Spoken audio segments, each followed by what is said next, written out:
Jeremias Kabanata 20. Ang pakikipagtalo ni Jeremias kay Paher. Si Paher na anak ni Aimer ay isang pari at siyang pinakapuno ng mga naglilingkod sa templo. Narinig niya ang pahayag ni Jeremias.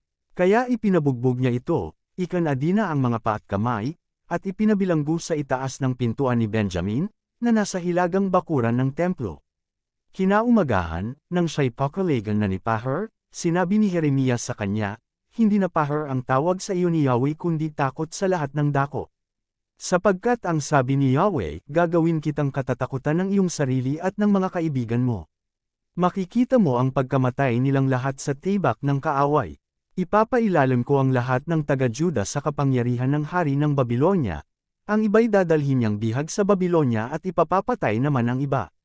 Pababayaan ko ring makuha ng mga kaaway ang lahat ng kayamanan sa lungsod na ito, at kamkamin ang lahat ninyong ari-arian, pati ang mga kayamanan ng mga hari ng Juda.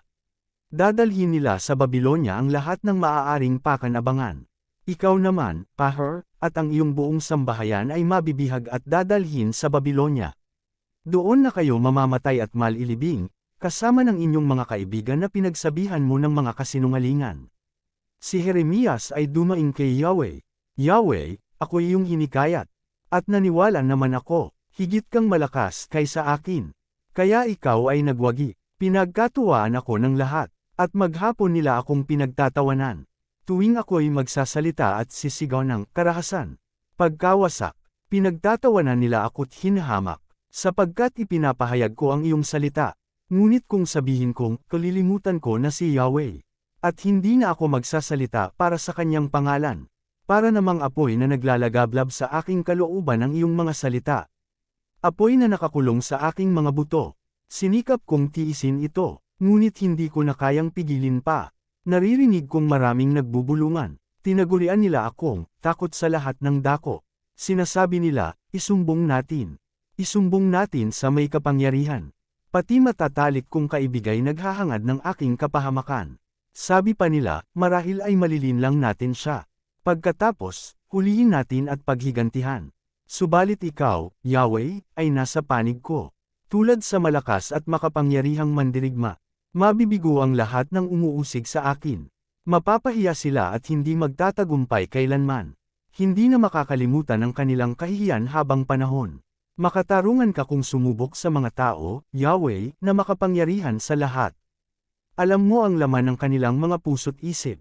Kaya ikaw ang maghayganti sa mga kaaway ko. Ipinagkakatiwala ko sa mga kamay mo ang aking kapakanan. Awitan ninyo si Yahweh, siya'y inyong papurihan, sapagkat inililigtas niya ang mga api mula sa kamay ng mga gumagawa ng kasamaan. Sampein nawa ang araw ng ako'y isilang.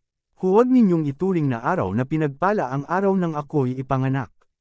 Sampein nawa ang taong nagbalita sa aking ama. Lalaki ang anak ninyo, na nagdulot sa kanya ng malaking kagalakan. Matulad nawa ang taong iyon.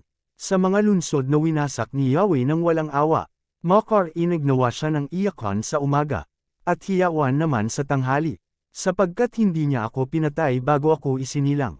Sa gayon, naging libingan ko sana ang tiyan ng aking ina.